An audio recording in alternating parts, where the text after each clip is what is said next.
దేవునికి మహిమ కలుగును గాక. సామెతల గ్రంథము 1:15 చదువుకుందాం. నా కుమారుడా, నీవు వారి మార్గమున పోకుము, వారి త్రోవలయందు నడవకుండా నీ పాదములు వెనుకకు తీసుకొనుము. కీడు చేయుటకి వారి పాదములు పరిగెత్తును, నరహత్య చేయుటకి వారు త్వరపడుతురు.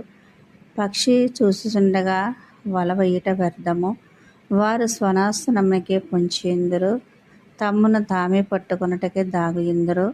ఆశపాతకులందరి గతి అట్టిదే, దానిని స్వీకరించి వారి ప్రాణము అది తీయును.